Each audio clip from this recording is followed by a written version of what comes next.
moderating this conversation with His Excellency Sheikh Mohammed bin Abdulrahman Al Thani, someone who I've gotten to know well over the last couple of years.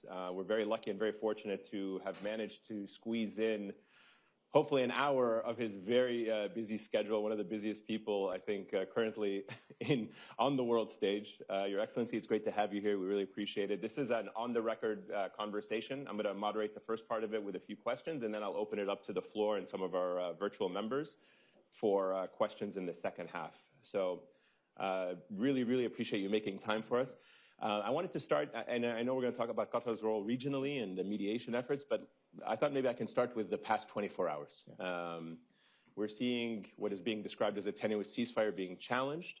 And maybe if you can just give us a read of what has happened in the 24 hours. Do you believe the ceasefire is still holding right now? What have you heard from your counterparts as to their commitments in making sure the ceasefire holds? Well, first of all, thank you, Ayman, for having me, and I would like to thank the Council for having me and giving me this opportunity here today. In the past 24 hours, I believe that everyone was watching the challenges that we were facing in Gaza and the violations that happened to the ceasefire. Maybe because it's been like something like a significant event that took place yesterday that brought up to the media into that level, but this is like something that expected throughout the ceasefire, and this experience we had at the same time also in the previous ceasefires.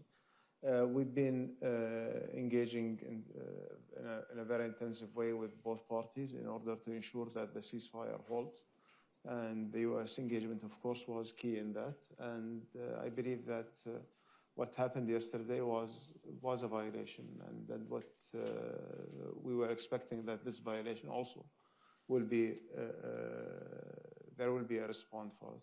But you know, fortunately, I think like the main parties are, both of them are acknowledging that the ceasefire should hold and they should stick to the agreement. You're using the word violation. Can you tell us who do you believe violated the ceasefire? Well, look, if we will start to describe the violations, it will be an open-ended questions. But what happened yesterday, the attack on the Israeli soldiers, that's basically a violation by the Palestinian Party. Now, Hamas has put a statement that they are not like in communication with this group. We don't know yet. We didn't have any verification if this is true or not. We remained focused on making sure that the ceasefire itself holds. And also there were like we heard some discussions about that Hamas are trying to delay the bodies. And we made it very clear for them that this is part of the commitment that we needed to be fulfilled. Now, look, Ayman, from our perspective, since the start of this, since October 7th until today, if you look throughout the process, we went through a lot of challenges, a lot of obstacles, and it wasn't an easy road. It was a very bumpy road. And basically, we tried our best to navigate and to make sure that, you know, we achieved the first one, the first ceasefire, the second one, and now the ceasefire that hopefully will last. And throughout this process and throughout all the ceasefires that we had a lot of violations that's been taking place. Maybe many of them not been reported in the media because they were not as significant as the one that happened yesterday. But yesterday event was honestly something that very disappointing and frustrating for us to see that it's happening. And we were trying to contain it, and we mobilized right away after this and in full coordination with the United States. And we have seen that the U.S. also is committed to the deal. So the ceasefire still holds, yes, as of now. I think there's been a sense that the first phase of the ceasefire was always going to be the easiest one because it was a very kind of clear terms of what was expected by each side. The second and potentially ultimate phase of the ceasefire was the one that people are really concerned about. do you believe that both sides have a clear understanding of what happens next? Because there's a question as to whether or not the Israelis expect Hamas to disarm and then ultimately no longer be involved in any governing structure of Gaza. And yet Hamas officials continue to say they will be part of a post-war governing structure and have no intention of releasing or giving up their arms unless the Palestinian people tell them to do so. Well, look, this is a very it's a very complex war, and it's a very complex solution for it. So, for us, the approach that we took from our side, since October 7th, we had two priorities. One is to bring the hostages back and to end the war and end the suffering of the people of Gaza. And if you look throughout the last 2 years, we were the main stable player and factor in that formula, trying to mediate to bring this to the finish line. And I believe what we have achieved in Sharm el-Sheikh, bringing this conflict to the finish line. And our job today is to protect it and to safeguard it and to make sure that it holds, and then also make sure that it's implemented. It will be a complicated process. It will not be an easy process to go through the disarmament and the decommissioning, but it's part of the agreement. Now, I don't see that the governance will be a challenge, because this is something that we've been very clear with Hamas, and Hamas' response was very clear to us that they are willing to give up the governance. The weapon question, from their perspective, this is an obligation on all the factions, not on Hamas only. And basically, we are trying to push them all in order to get to a point where they acknowledge that they need to disarm and they need to move on to the next stage. And we need to make sure that the Palestinians are safe and the Israelis are safe.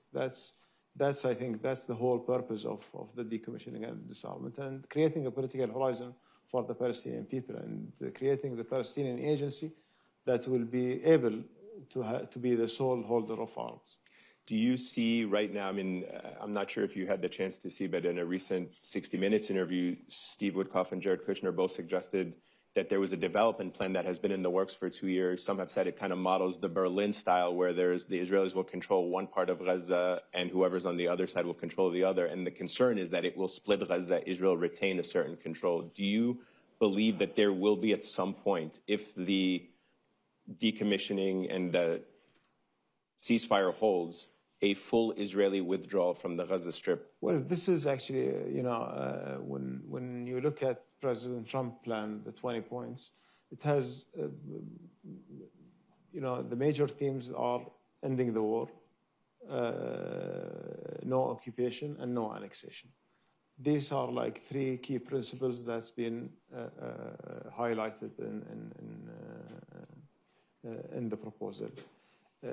Now, the first redeployment to implement the first stage of this deal allows the Israelis to stay in Gaza within these lines, but ultimately they need to also to withdraw once also the international stabilization forces come into place, and then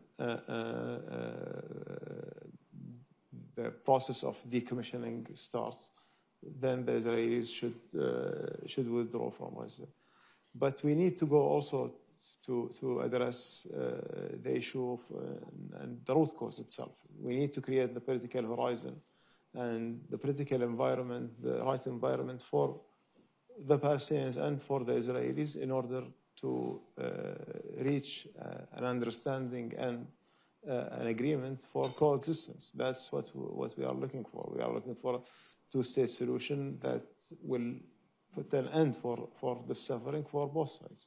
And do you think that is still attainable given the political makeup of the current Israeli government, which is talking about annexation and saying resettling Gaza? It will always be attainable because, look, whatever the rhetoric that you are hearing now from the politician, at the end of the day, I believe there are enough, wise people who understand that you cannot have, you cannot have two people treated differently under one state. And the Palestinians to have their own state, this is their right. And Arab Peace Initiative has actually laid a plan for Israel to normalize with the region in exchange of the statehood for the Palestinians and providing Israel with the guarantees.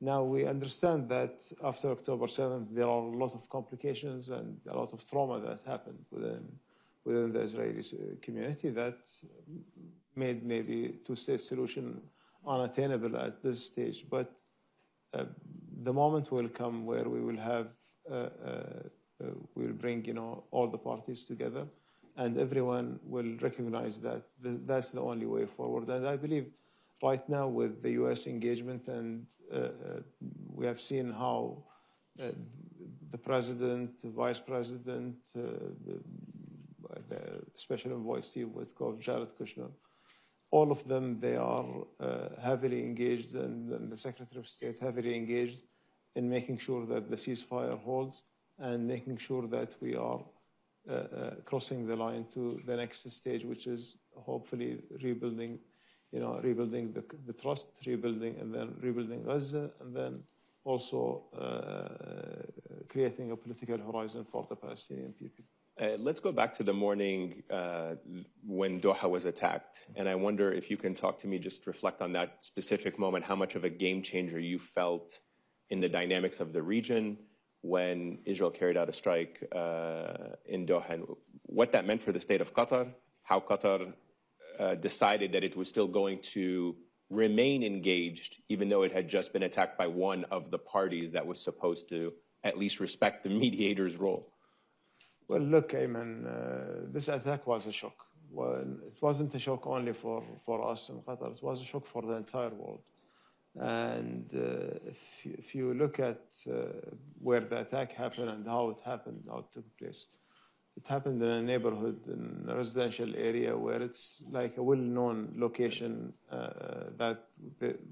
this is the location where the negotiations are taking place. And also there are schools, embassies around these buildings.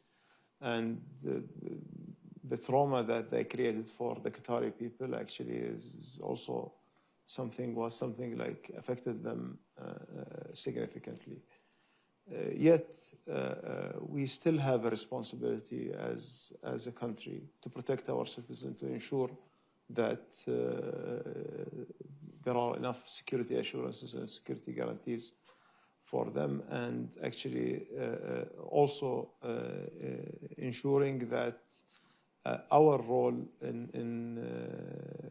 will remain adding value to put an end for the conflict and will not be affected. We always, if you look at the pattern of our policies, Ayman, in the last 10 years, we always take the high road. We always try to pursue diplomacy over any other options. We went through all the legal channels, the diplomatic channels, in making sure that this attack is not repeated and making sure that Qatar and the people of Qatar are protected. And then we resumed the talks. But what the people don't know actually is that on the day after the day of the attack, and when His Highness was speaking with President Trump, and President Trump was telling him that this might represent an opportunity for us to put an end for the war in Gaza, His Highness was very much positive on that. Although we have held all the communication with the Israelis at that time, we remained engaged with the U.S. in order to make sure that we can get to a solution. This might be a bit of a difficult question, but there was some questions as to whether or not the United States knew about the attack. Does Qatar have an assessment as to whether or not, I know the administration came out and said that they didn't know about the attack, they were notified about the attack, but I imagine that it's a difficult situation for you and your leadership in the sense that on one hand, if America did know about the attack and they didn't warn you, that would be a breach of trust. If they didn't know about the attack, what does that mean that America's closest ally in the region, which receives billions of dollars, can carry out an attack against a very close American ally? Well, I think the attack has affected like the heart of the security architecture of Qatar and the security architecture of the region. Interesting. How because when you look at this is for the first time that an Israeli strike killed someone from the GCC, and it killed a Qatari citizen who was just serving as part of the security details in that location, and he used to serve in the American embassy before that. So. And everyone was shocked. Everyone in the region was shocked. You have seen the leaders from the region, from different countries, they were coming to Qatar, the summits that took place in Qatar. This has shaken like the entire understanding of what kind of security we have. Now, on the U.S. side, we of course, the relationship that Qatar has with the U.S., we deeply appreciate it, we deeply value. And what we hear from the President and the Vice President and the Secretary of State, they were very clear that they have no knowledge about the attack. And of course, we respect what they are saying, and we understand that this is a decision that's been taken solely by the Israelis. But the concept itself to feel betrayed that you are attacking, a mediation while it's ongoing. At the same time, on the day of the attack, there were the Colombians negotiating, and just hundreds of meters away from that location. We had the Rwanda and DRC negotiations ongoing, and having this attack in Qatar on 9th of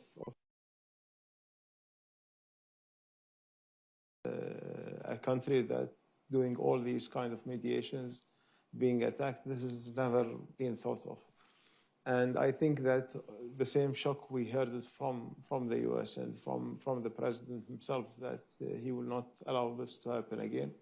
And he will make sure that all the assurances that we will require will be in place for us. Yeah, I'm going to ask you about some of those mediation efforts in just a second, but just to close this out, how did the momentum then change after that? You said that President Trump spoke to His Highness and said this could be an opportunity. How did we get from then September 9th to the ceasefire? Did something change in the calculation of the Americans saying we're willing now to put leverage on Israel to bring them to sign this deal in a way that we hadn't seen before? Well, I think that the attack itself has shown the U.S. that there are all the red lines being crossed now in the region. And, Qatar is a country that hosts 10,000 U.S. soldiers. And we have the largest U.S. airbase outside the United States that we are hosting in Doha. Having an attack from a U.S. ally is out of the equation for us, and it was never calculated in our defense formula. And look, if you look at throughout the history of Qatar, we've been attacked 3 times. The first time was by Saddam Hussein. It was Scud missiles which followed the desert in the 90s. The second time was with Iran when they were responding to the U.S. and we intercepted most of the missiles. One of them has reached the target in our base, actually, in our side of the base, also not the U.S. side of the base. This attack was different because it killed one of our citizens. And basically, you know that how emotional we were at that time. But His Highness, when the President mentioned that to him, he stood up for it. He stood up for his region, and he put the region's interest ahead of his own interest. And this is, we know that this is something that will bring stability to the region without, compromising the rights of our people and the rights for our country to be protected. Do you think, because you said that it brought the GCC a little bit closer and other countries in the region saw that if Qatar can be attacked this way, they too certainly can be attacked. Did that change the calculation? Do you have any insight whether it changed the calculation of other countries in the region as to how they perceive Israel and whether or not a country like Saudi Arabia would go ahead with Abraham Accords? No, definitely. Actually, it affected how the GCC looking at Israel now, because when they see the attack on one of the countries, you have seen like the first leader who visited Qatar was Sheikh Mohammed bin Zayed, the president of United Arab Emirates, and then the next day we have the summit, and we have the Crown Prince of Kingdom of Saudi Arabia, and we have defense ministers coming together a couple of days after the attack in order to coordinate and to recalibrate our defense formula. This attack was a shock, but was a game changer for the entire region. The entire GCC started to rethink where the threats will be coming from. Now we have seen, we have witnessed a lot of conflicts, and we have mediated in a lot of conflicts, and we went through a lot of unfortunate events throughout these mediations. But attacking the mediator was like unprecedented, and it was out of any calculation. Speaking of your mediation roles, you were talking about some of the ones. I think you're mediating currently 7, maybe 8 conflicts around the world that Qatar is involved in. Why? Why do you want to take on the headache of negotiating one is fine, but then negotiating 8 around the world? Why take on that responsibility and put yourself in a situation where you constantly are in these high stakes talks? Look, you have, if you are a state, you are between 2 choices. Either you are a passive and just stay there and doing nothing about it. I'm a small country. Thanks God, I'm blessed with resources. I have a small population, and I can just, focus on my country and my country development, and this is our priority for. But the region that we are living in, it's not it's not an easy region. It's a region that has a lot of history, has a lot of baggages that came from this history, and also you see proxies, ancient wars everywhere. We found out that Qatar's ability to move in a discreet way, and below the radar, and making sure that conflicts can be resolved, even sometimes it can be prevented before it happens, and can be resolved in quiet rooms. And we proved that successfully. Qatar became a responsible player in that field, and mediation actually is something that enshrined in our constitution. And since the founder of the country, Sheikh Jassim, he's someone who was always calling for peace, always calling for engagement, for dialogue. And this is just a heritage that we have, and we are happy that today we are defined as global mediator, not only for the region, but this trust that we have built throughout the years in our mediations in the region made our mediation becoming more global. And you see that it's going all the way from Latin America to Africa to Asia, and that's basically what we are doing. Are you making progress on any of the other ones that you feel will be resolved? I mean, you talked about Colombia, you talked about Rwanda. Which one are you most optimistic about? All of them are ongoing right now. Honestly, I cannot, distinguish one from another. But for example, with the recent conflict between Pakistan and Afghanistan, we hosted a round of talks that led to a ceasefire. Now the second round of talks to extend the ceasefire has been ongoing in Turkey in the last few days. And this is something which we are hoping that we'll see a result as soon as possible. But then DRC and Rwanda, it's also a very complex issue.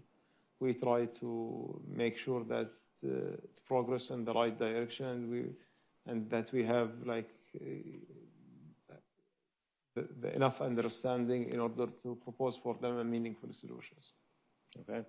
We can open up some of the questions now to members of the council, and I think we also have some people online, so I think if there's anyone that has a question, please raise your hand, and we can start in the back and work our way up front to this lady right here. Yeah.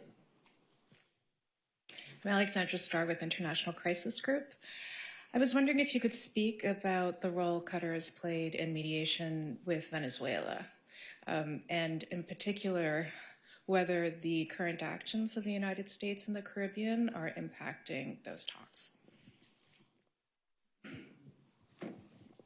Regarding our efforts with Venezuela, we started this during President Biden administration when there was an engagement between the two governments, and this engagement actually has led to a release of some Americans back home. Now, with President Trump, we've been re-engaging with them if the U.S. are still interested in engaging to find a solution with Venezuela. We are ready to mediate and to help to facilitate that. But currently, there is nothing solid is ongoing. Actually, there was another lady that was here, and then you have right here, right here.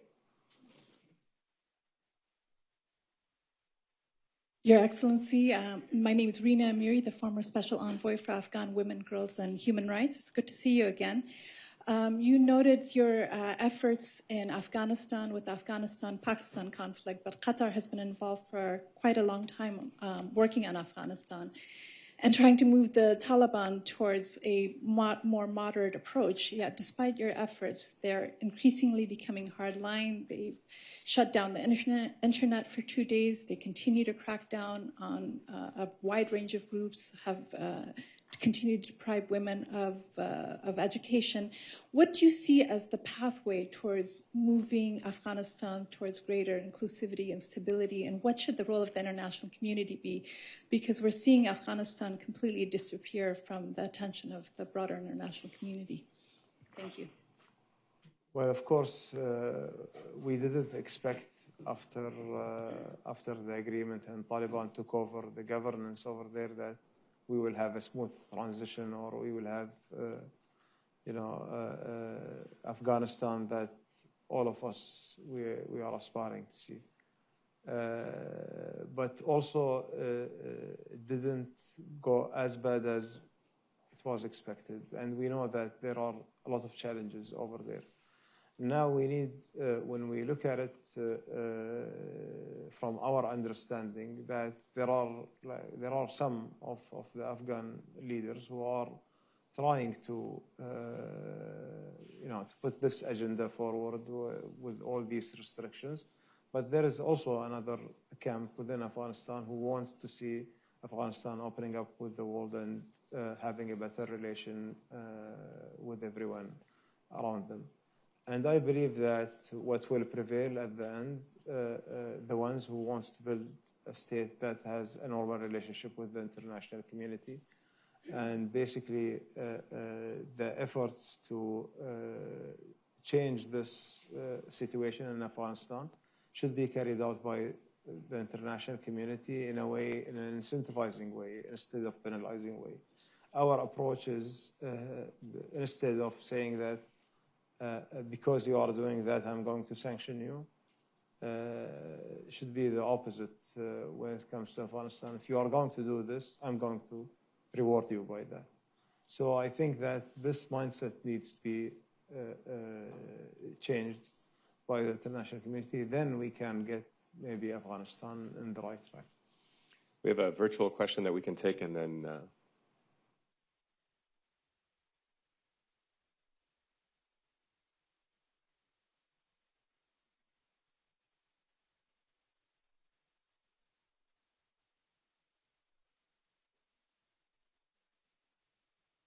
okay, let's take one more from the room here. This gentleman right here. Your Excellency, my name is Andrew Gunlock. I'm the CEO of Blais Schroeder.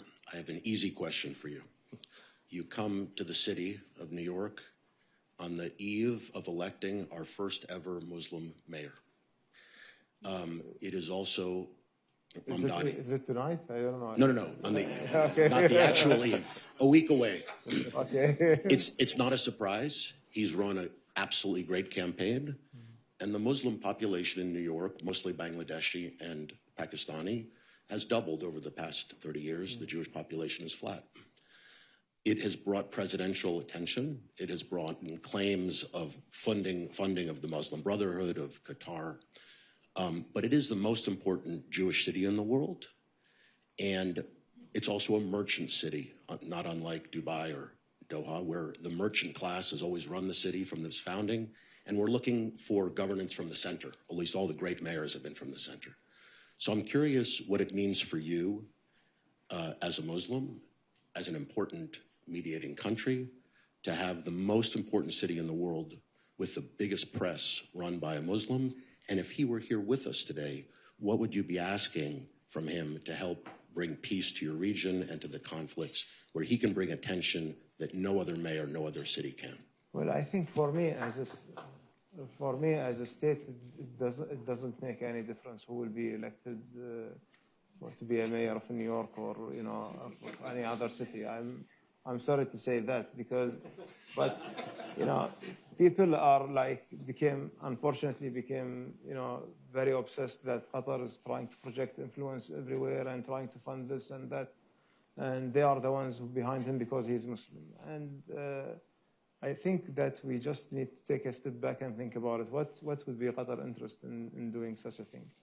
I mean, my interest is to build a strong relationship with the United States. I have a strong economic partnership with them. I have a strong security partnership with them, and in defense, I have a strong energy partnership with them.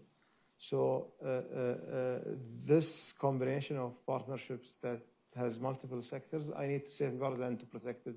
That's my whole focus, is how to protect the relation between Qatar and the United States, because the United States matters to me as a country, and I matter for the United States as I'm hosting their largest airbase. When it comes to the energy sector, we are like the two biggest suppliers in the world for LNG, and the election of New York and all those claims, unfortunately, it's for me. I love New York as a city. Whoever is the mayor, I mean, it's the American people choice. The traffic could get better one way or the other. That could impact you. That's the only thing what I'll be happy about. Other than that, I have no idea, no relation with any one of them, with any of the candidates, actually. This gentleman right here. Thank you. Your Excellency, Bob Diamond. I was the former chief executive of Barclays, and one comment and one question. The comment is just to say that when we look back at the financial crisis in 2008, people generally point to Warren Buffett as being a brilliant investor when he invested in Goldman Sachs and Bank of America. And most people don't realize that it was the Qatar Investment Authority in Qatar that put £6 billion into Barclays, allowed us to buy Lehman Brothers' U.S. business at a very attractive rate. I personally know the return you got on that. I won't announce that right now. But I do want to say that of all the things that Qatar has done, they don't get the credit they deserve for Qatar Investment Authority being the astute investor they are. Apropos of that, and apropos of banking, The question I have for you, Your Excellency, is given your ties to the U.S. and the dollar, do you have any worries about the role of the dollar as the reserve currency? No, actually, look, we have a lot of confidence in the U.S. economy. That's for us. It's a fact. It's U.S. today is dominating the world economy, and to be like for our currency to be back to the dollar, it's because it is a stable currency, and our main production is the oil, which is dollarized.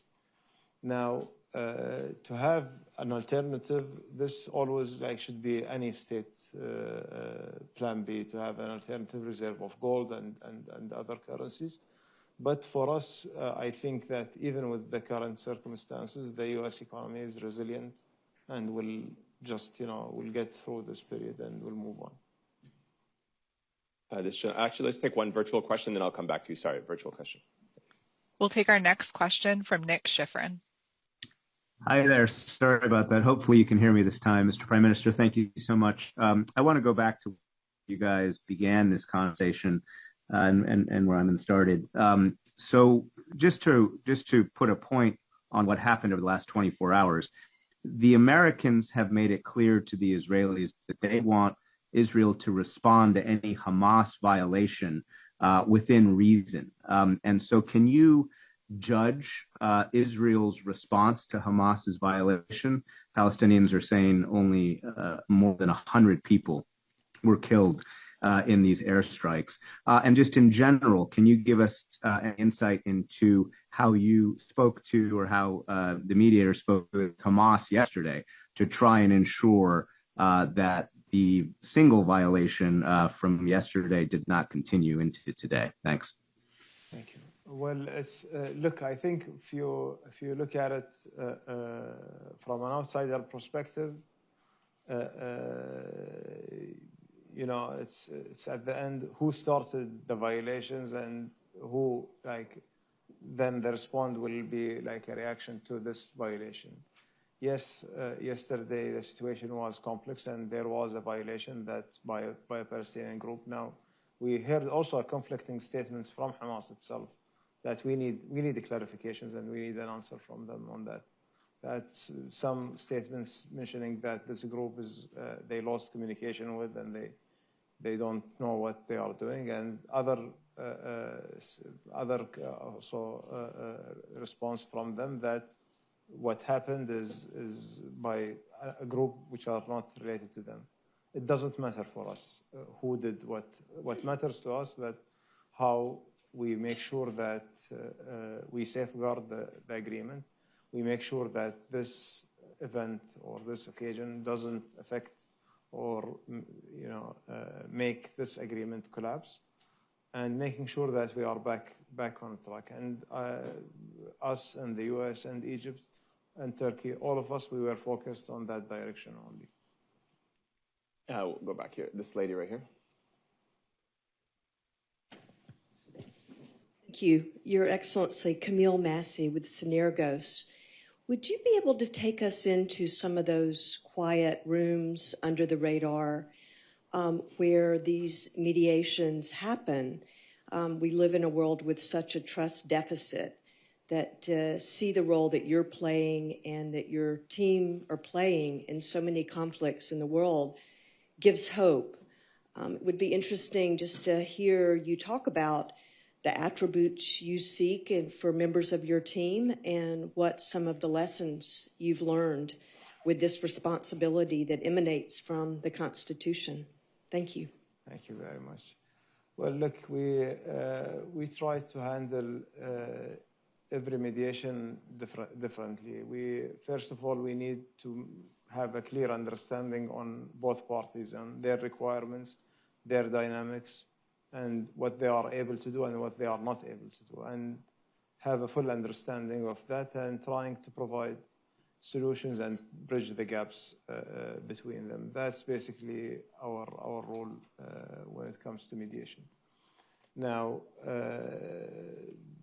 the nature of the mediation and the way the mediation is conducted is different.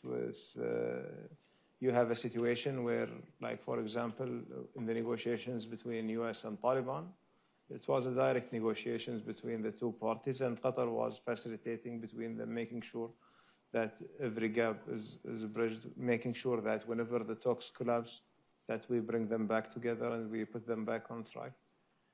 But if you talk about, for example, Israel and Hamas negotiations, they never been in the same room across each other from the table and talking to each other.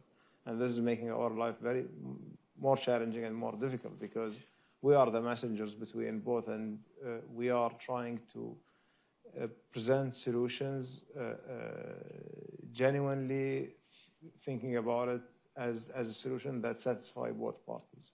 So when I'm wearing the hat of the mediator, I don't look at what will be like my interest as a country. I look at the interest of the parties. I look at the interest of the region that where the conflict is, and I put that ahead of any other interest. And this is how we build it. And look, if you will ask me, like, what is distinguishing our mediation and why people are reaching out to Qatar, I think number one is trust, and the trust that we have built through friendships around the world has, of course, boosted Qatar in that role, and also the transparency that we are dealing with. We are not trying to convey like wrong messages between the parties, between the parties to achieve success. But we are trying to be very clear with them and proposing for them solutions that's adaptable by both parties. And that's how we work.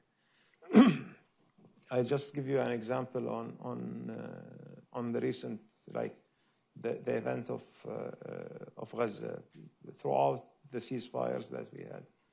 In many occasions, we were talking to both parties, taking their concerns in consideration, and also like our position, for example, that with Israel is not the best position, because for us they are still occupying an Arab land, and they are not giving the Palestinians their right. But we never dealt with them in an unfair way. We've been always listening to them, understanding, and trying to put ourselves in their shoes, and also proposing solutions that are adaptable by them. They can do it, not proposing for them impossible solutions. And carrying this with you as a genuine mediator, I think this is what distinguishes Qatar from the others. We try not to like mask things and sugarcoat them in order to appear nice, and then when we reach to the final stage of the agreement, everything collapses. Or even sometimes when we reach the agreement ceremony, we celebrate today, and the next day everything collapses. So I think our main focus is how to ensure that our credibility and the trust that we have built never be affected. Has there been a mediation effort somebody asked you to do that you said, I'm not touching this, we don't want to be involved in this one? Oh, yeah. Really? Yeah. You want to tell us who it is? No, I cannot. I thought I would try. We have one more virtual question. We'll take our next question from Jane Harmon. Thank you and good morning. Let me thank the government of Qatar again for your enormous effort to reach for 85,000 refugees coming out of Afghanistan following the chaotic exit that our country made, and to do DNA testing and try to reunite them with their families. It really was a heroic effort, and you deserve enormous praise. My question is about governance, both in the Palestinian Authority and in Israel. I don't think you've addressed this, but what are the chances that with Mahmoud Abbas's advanced age and the corruption of his government, and with Bibi Netanyahu's far-right coalition, that we might see a transition in both areas, and that might lead to a quicker resolution of certainly what many of us support, which is a path to two states? Thank you very much. First, thank you for your kind words, and thank you for your questions. It's very important because today, when we are looking at the situation in Gaza, one of the main questions is the governance, how the governance will be identified, and how also for us, from an Arab perspective, how we make sure that Gaza will never be separated from the West Bank and they will be always dealt with as one unit. And this is also when I was talking about the understanding of the parties, because of our understanding of the dynamics, whether it's on the Israeli side or on the Palestinian side, we came up with this formula together with our partners in Egypt to have this independent Palestinian committee as a temporary solution until the reforms of the PA taking place, and then bringing them together under one umbrella. These efforts are carried out in terms of reforming the PA, carried out by many countries in the region, but led by the Kingdom of Saudi Arabia. And it's been progressing, and we are working very closely with them. I think that the Saudi-French plan that been announced during the United Nations General Assembly put clear milestones for the reformation that the Palestinian Authority needs to do.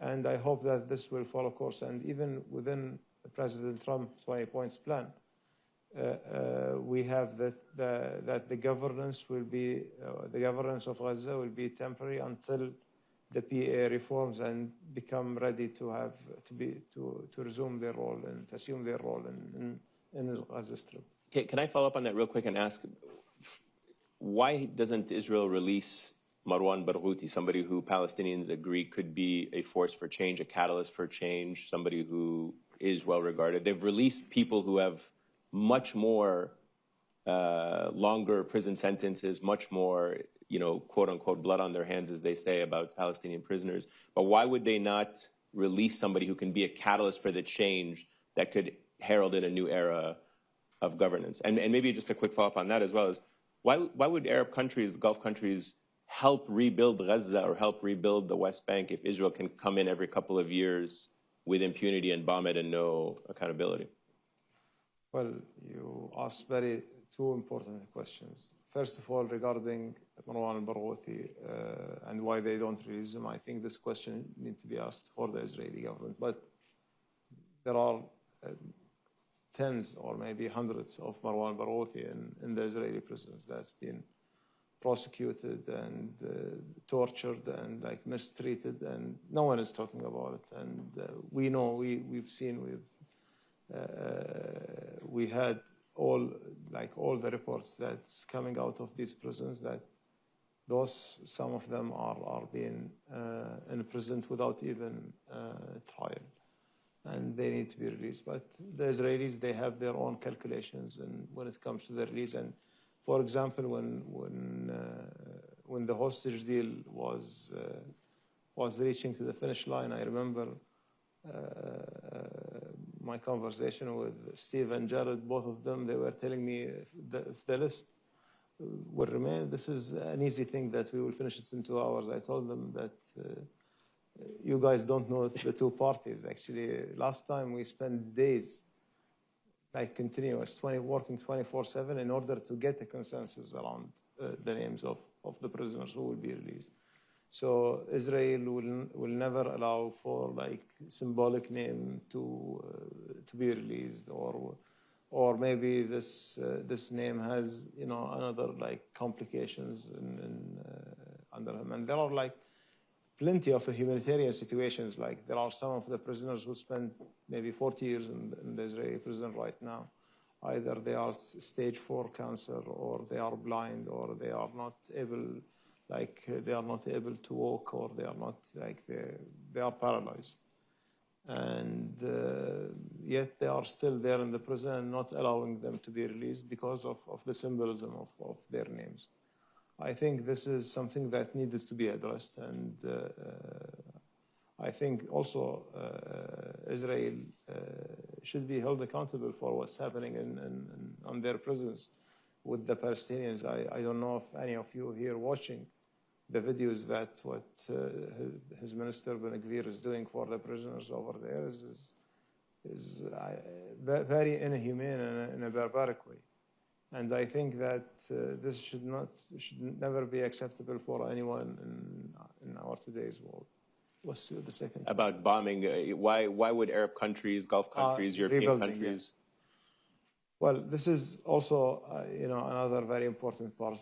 Look, from my perspective as state of Qatar, I'm telling you, we took this commitment on ourselves since October 7th to bring everybody back home from the Israeli side and to end the war in Gaza. And that was our focus, that was our mission. We focused on that and making sure throughout the process that even when we reach the destination, there is a smooth transition. And smooth transition means that this transition needs to be safeguarded in order for us to make sure that our money will not be also wasted in another war. That means that Israel should stop provocation for the Palestinians, and the Palestinians, Hamas namely, and the other factions, needs to stop also intimidating and threatening the Israelis and shooting missiles on them. I think once we reach the formula of the confidence-building measure between the two parties and making sure that this will not be repeated again, and making sure that the U.S. also stay focused on that. And with what I'm seeing right now and what I'm experiencing with the current administration, with both Steve and Jared, and also Admiral Cooper from the CENTCOM, we've seen them they are heavily involved and committed to the process, making sure that it's holding up. And we are working together with them closely on a day-to-day basis. And we told them that for us, we did our part, but we will always remain there helping you and supporting all the efforts of the reconstruction, of moving on to the next stage, and hopefully to get for the Palestinian the statehood at the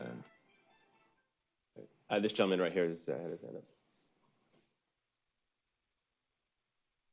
Thank you very much. Joe Crisparo, Royal Bank of Canada. Your Excellency, thank you again for being here. You launched Enterprise Qatar, a really great initiative to develop startups and small and medium-sized businesses in your country. We'd love to get your sentiment on the current entrepreneurial ecosystem and kind of mindset in your country. Thank you. Well, thank you. I didn't expect that question, but thank you very much, actually. You made my day. Because whenever I'm on a stage, everyone is interested about conflicts and wars, not about those positive stuff. But yes, that's right. Actually, I was honored back in 2009 to establish what's called Enterprise Qatar, and to look at the ways how to enhance small and medium enterprises and making them a vital part of our economy.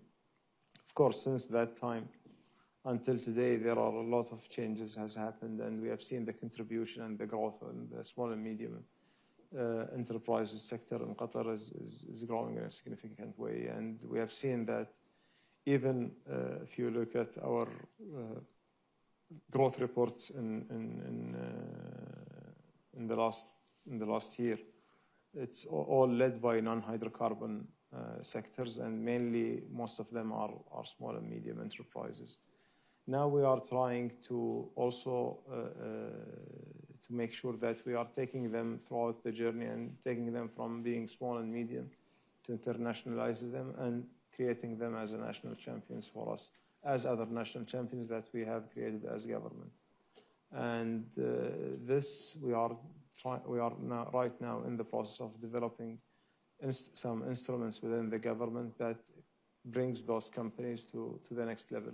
At the end of the day, Qatar is a small country with a small population. We have a small market, but when we look at ourselves, we don't look at only inside and how to serve our market. We are surrounded with almost I don't know India population how how big it is, but like I calculate just the adjacent countries, we are around 600 million.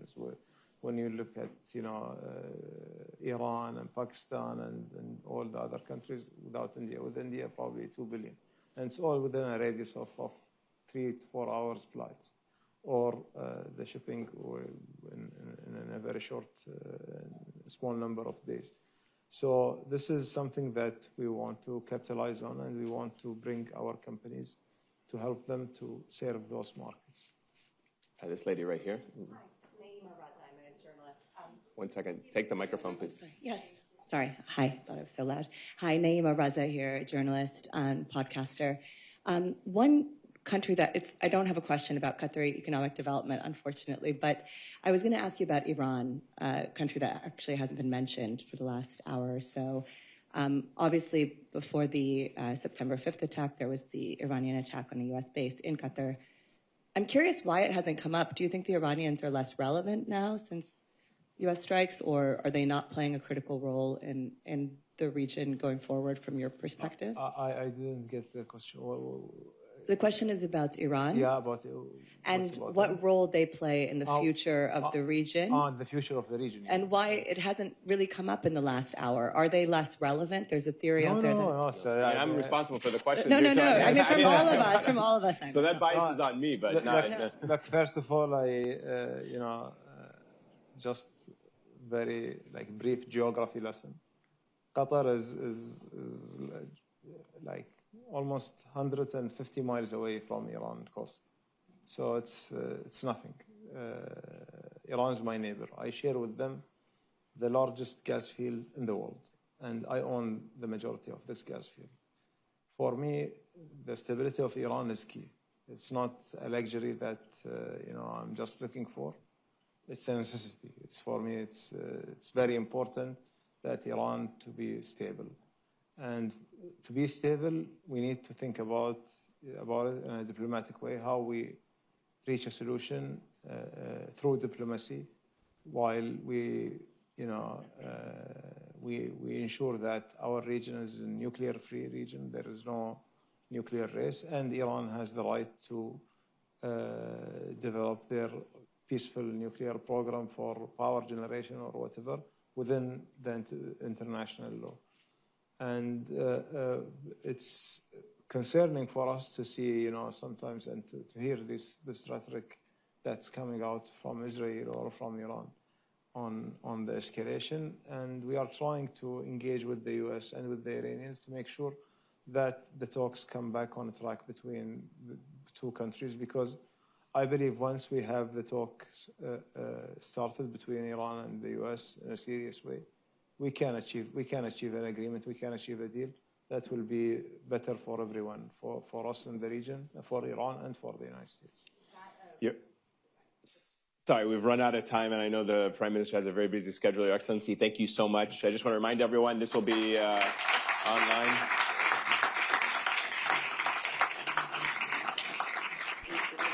The transcript and recording will be online for anyone to want to access. Thank you so much.